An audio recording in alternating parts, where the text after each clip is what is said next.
Orang terpelajar ini banyak. Termasuk dari Yunani tidak? Waduh. Saya termasuk dari Yunani tidak?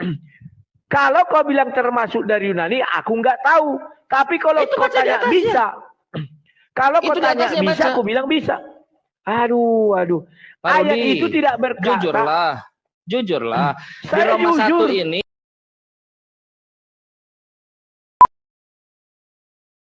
Kang Chan. Halo Kang Chan, selamat malam. Halo, selamat malam. Malam, silakan Kang Chan, mau bertanya apa ditanya, silakan. Oh, saya nanya dulu deh. Oke, Bang Rudi. Silakan. Ya, gini, tadi ngomongin apa tuh tadi, berhala ya? Gini ya, Bang Rudi. Di dalam surat Pak Paulus, suratnya yang ke Roma, Pak Paulus secara teks dari suratnya mengatakan, aku berhutang kepada orang Yunani dan bukan orang Yunani, yang terpelajar dan yang bukan terpelajar. Nah, pertanyaan saya begini, pertanyaan pengantar dulu ya. Menurut Pak Rudi, apa hutang Paulus kepada orang yang terpelajar dari Yunani? Roma berapa? Roma 1:13 atau 14 lah. Aku bacakan. Ya. Mulai dari ayat 1 aku baca dulu ya.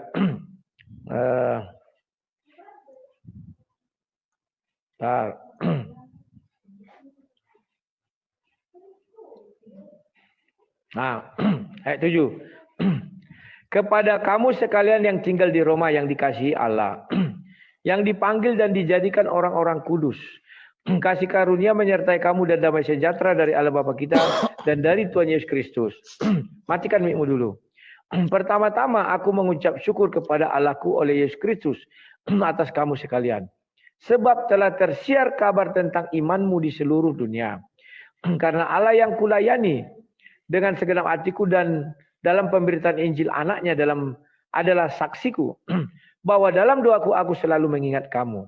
Aku berdoa semoga dengan kehendak Allah aku akhirnya beroleh kesempatan untuk mengunjungi kamu. Sebab aku ingin melihat kamu untuk memberikan karunia rohani kepadamu guna menguatkan kamu. Yaitu supaya aku ada di antara kamu dan turut terhibur oleh iman kita bersama, baik oleh imanmu maupun oleh imanku. Saudara-saudara, aku mau supaya kamu mengetahui bahwa aku telah sering berniat untuk datang kepadamu. Tetapi hingga kini selalu aku terhalang. Agar di tengah-tengahmu aku menemukan buah seperti yang di tengah-tengah bangsa bukan Yahudi yang lainnya. Aku berhutang baik kepada orang Yahudi. Berhutang baik ya. Maksudnya berhutang kebaikan. Aku berhutang baik kepada orang Yahudi, Yunani, maupun kepada orang bukan Yunani. Maksudnya bahwa di dalam perjalanannya itu dia dibantu oleh orang-orang Yunani.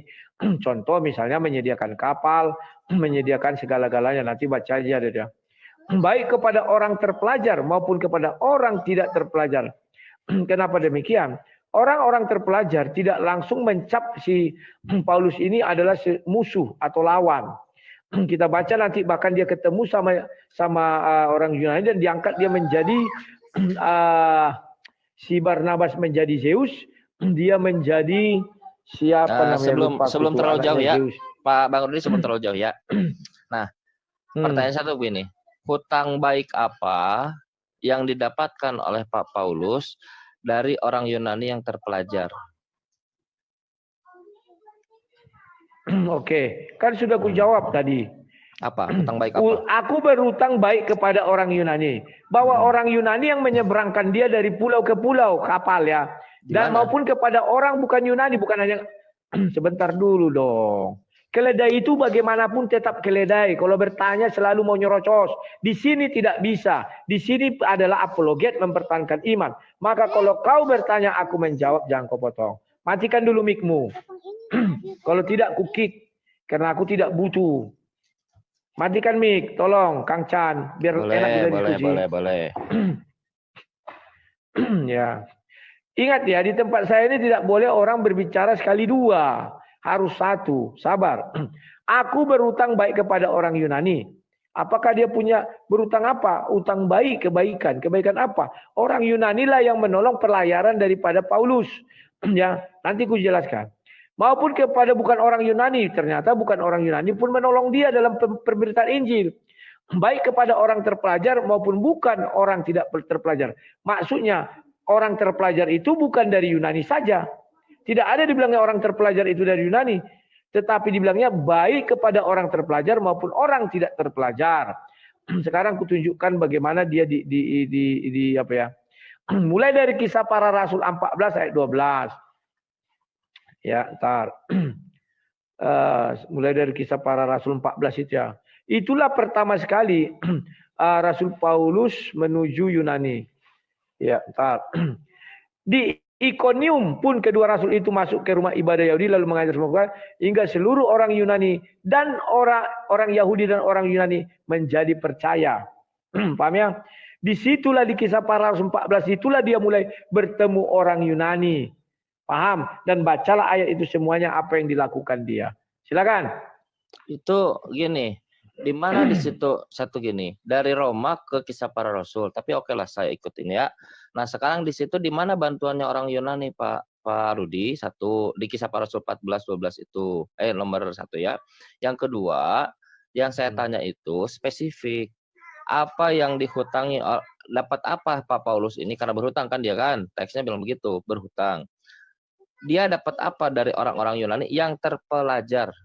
Saya spesifik itu, ada yang terpelajar, tidak terpelajar. Nah, saya tanya, hutang apa yang didapatkan oleh gini Pak dari orang Yunani terpelajar? Gini Pak Rudi, saya kasih kontrasnya sedikit supaya Pak Rudi ini ya. Kalau Kang Chan berhutang ke bank, Kang Chan berhutang ke bank, artinya Kang Chan dapat pinjaman atau apapun dari bank, itu berupa duit kan, betul kan? Saya dapat duit. Saya dapat duit dan status saya berhutang. Oke. Paulus mengatakan saya berhutang kepada orang Yunani bukan Yunani, yang terpelajar tidak terpelajar. Pertanyaan saya, hutang apa? Apa yang didapatkan Paulus dari orang Yunani yang terpelajar? Kisah Para Rasul tidak menjawab itu Pak Rudi, dan itu tidak mencakup apa yang saya tanyakan. Orang Yunani itu jadi percaya udah jadi situ kan.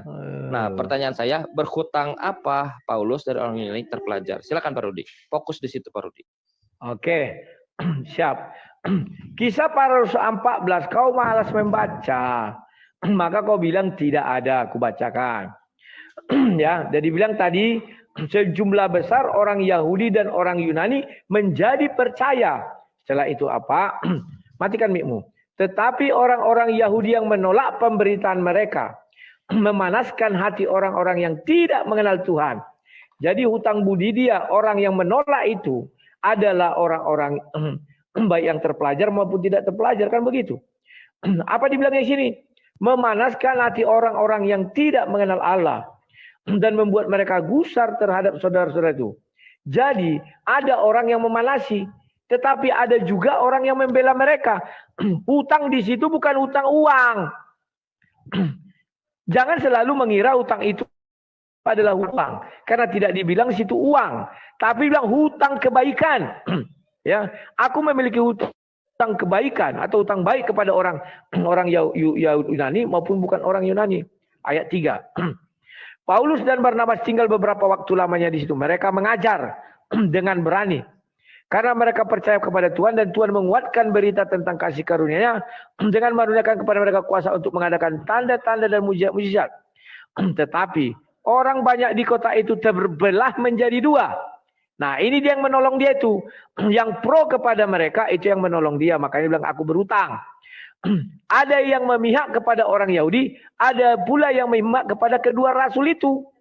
Siapa yang memihak kepada kedua rasul itu? Nanti kita baca orang Yunani. Maka mulailah orang-orang yang tidak mengenal Allah dan orang-orang Yahudi bersama-sama dengan pemimpin mereka menimbulkan satu gerakan untuk menyiksa dan melempari kedua belas rasul itu dengan batu. Setelah rasul itu mengetahui, mereka menyingkir ke kota-kota Likaonia, yaitu Listra dan Derbe di daerah sekitar. Di situ mereka memberitakan Injil.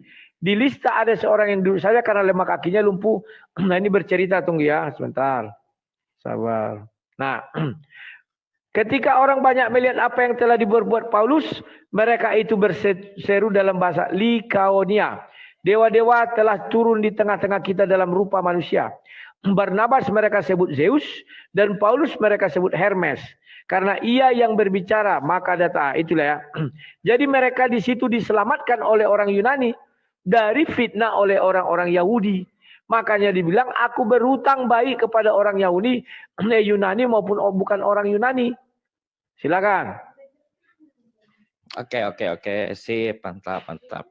Coba Pak Rudi bisa dibantu nggak? Di kisah 414 itu tepatnya di ayat mana bahwa Paulus mendapatkan bantuan? Memanaskan ataukah keterpihak-perpihakan bagi dua, di ayat mana Pak Rudi?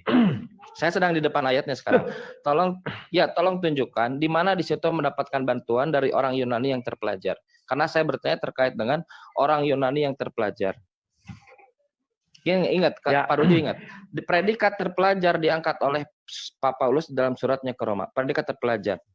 Jangan sampai Pak Rudi mendegradasi Pak Paulus dengan tidak concern, tidak perhatian terhadap kata terpelajar itu. Di dalam kisah 414 itu, tunjukkan bantuan orang-orang terpelajar di situ. Di mana Pak Rudi? Silakan. Oke. Di situ tidak dikatakan terpelajar itu orang Yunani.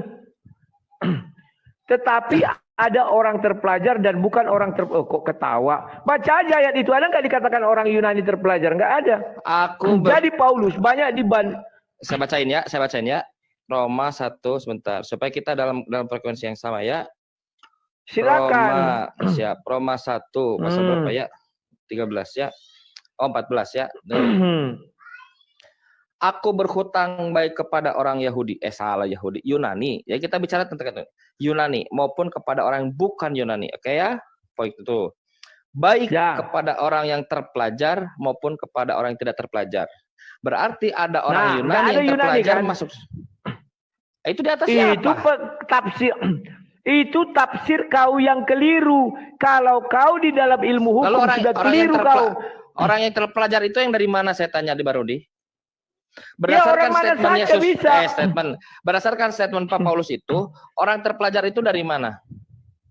Ya nggak disebutkannya, jadi bebas. Kemanapun dia pergi, ada orang bisa. Ketika disebutkan bisa, bagus. Berarti pertanyaannya saya lebih spesifik. Berarti pertanyaan saya itu lebih spesifik sesuai dengan teks yang diangkat oleh Pak Paulus. Nah, pertanyaan saya begini, apa yang Pak Paulus pelajari dari orang Yunani yang terpelajar?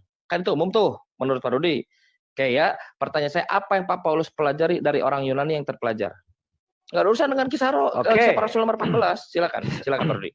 Ya, di dalam ilmu hukum kau bertanya sama aku, bisa nggak orang Yunani? Bisa. Kau kan nanya bisa atau tidak? Bisa, karena dia hanya bilang orang terpelajar saja. Dan kau mengatakan apa utangnya Paulus terhadap orang terpelajar Yunani. Sekarang aku tanya kau, dasar kau mengatakan dia berutang kepada orang terpelajar Yunani itu apa? Kan kau nggak punya dasar. Rudi udah mengiyakan. Bukan, barusan Pak Rudi udah mengiyakan. Bisa kata Pak Rudi. Makanya, dengar dulu. Gimana sih Pak Rudi nih? Sebentar. Kamu itu tidak tahu apa yang kamu ucapkan. Kamu bertanya sama aku. Bisa nggak Paulus itu berutang kepada orang cerdas dari Yunani, cendekiawan Yunani?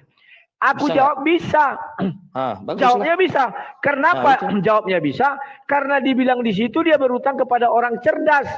Baik tidak disebutkan dari Yunani, dari Amerika pun bisa. Iya, dari Uni Soviet pun bisa. Siap. Dari Cina pun bisa. Sebentar, sudah ya. Bagus. Nah, setelah itu kau bilang, apa utang Rasul Paulus kepada orang Yunani? Saya tidak pernah mengatakan Paulus itu punya utang kepada cendekiawan Yunani, tidak pernah. Kau yang mengatakan dalilnya mana? Gimana sih? Gimana sih? Kan kau bertanya.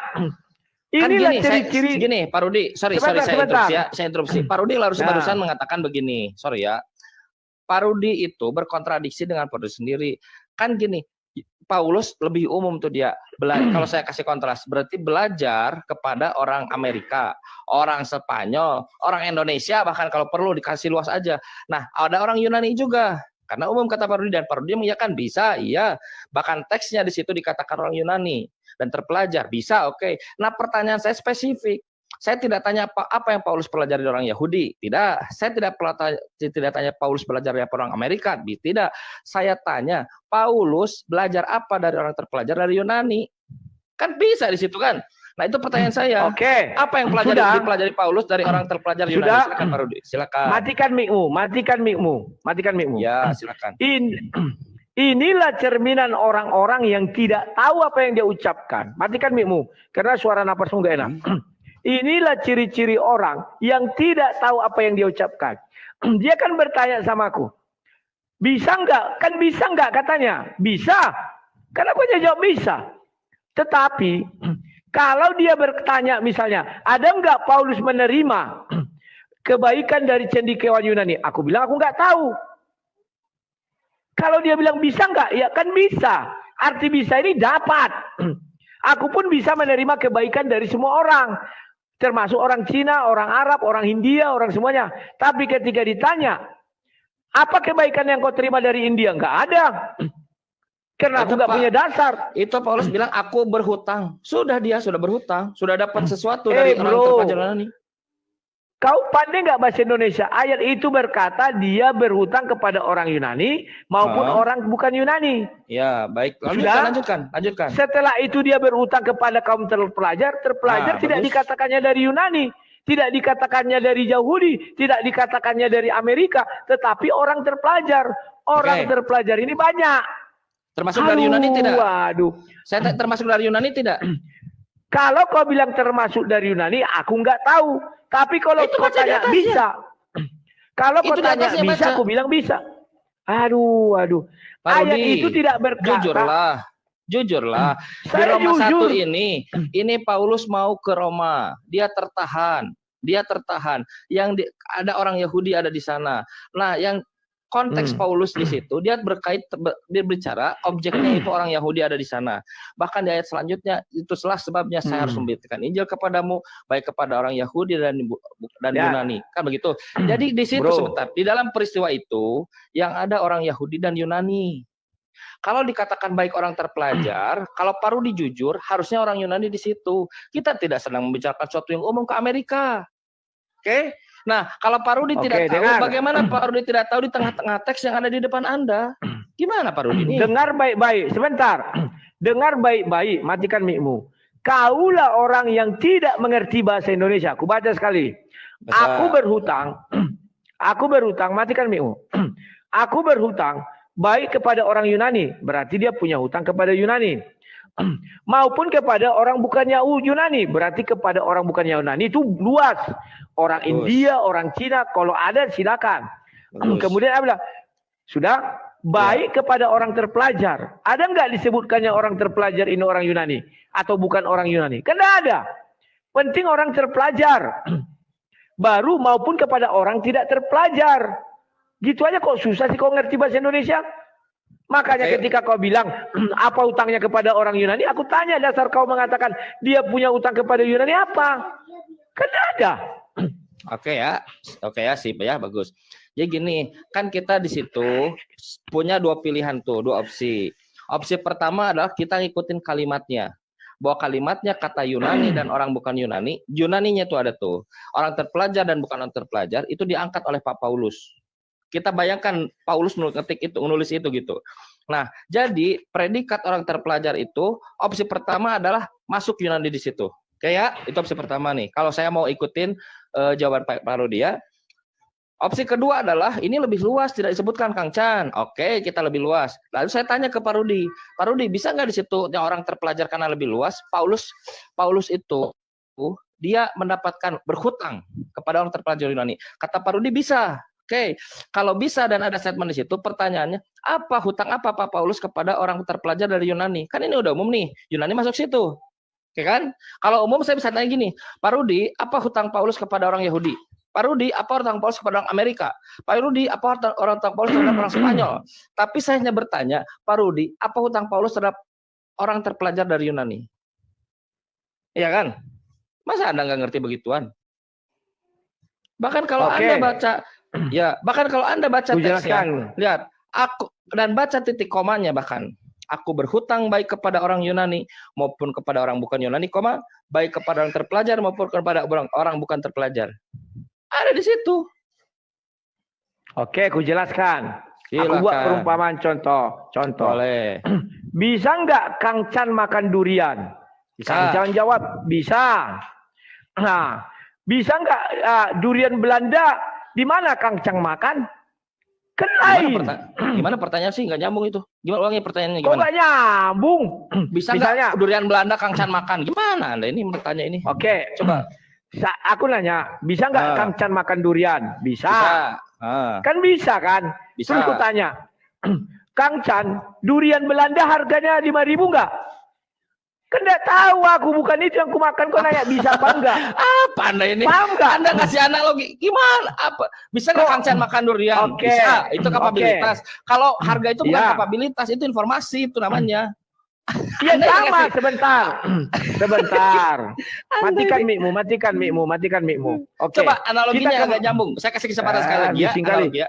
Kok saya kasih kesempatan? Diam kau, aku bicara. Analoginya nggak nyambung, Pak Rudi. Saya tidak butuh orang seperti kau. Bukan masalah butuh, ini analogi Anda nggak nyambung, Pak. Kalau diam langsung disepak ya. Kawan, ketika saya bicara jangan dipotong, meskipun salah, meskipun apa, karena kita bergantian. Sudah. Dia berbicara gini, aku berhutang baik kepada orang Yunani, sudah berarti orang Yunani, maupun bukan kepada orang Yunani. Terus dibilangnya, berarti dia punya utang kepada orang Cina. Ya nggak tahu lah kita dari mana kok dasarnya mengatakan dia berutang kepada orang Cina. Oh dasarnya karena dia mengatakan bukan orang Yunani. Itu tidak bisa dijadikan bahan pertimbangan di persidangan. Kenapa? Karena banyak orang di situ dia berbicara banyak. Kalau ditanya mungkin enggak? Mungkin. Kalau saya dijawab, mungkin enggak dia berhutang kepada orang terpelajar dari Yunani? Mungkin. Kan bisa. Bisa enggak? Bisa. Paham ya? Kemudian ditanyanya, apa utangnya kepada kaum terpelajar Yunani? Ya enggak tahu lah aku. Kan itu jawabnya. Maka aku tanya kau, dasar kau mengatakan dia berutang kepada Yunani apa? Perkataan kau katanya sama aku. Loh, kau kan nanya bisa atau tidak? Aku bilang bisa. Mungkin enggak? Mungkin. Tetapi dasarnya dia berutang kepada Yunani kan tidak ada.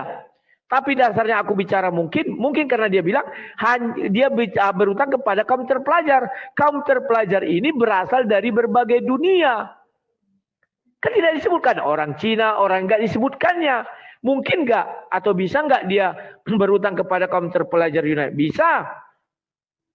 Karena dia bilang kaum terpelajar. Terus dibilangnya, apa utangnya kepada kaum terpelajar Yunani?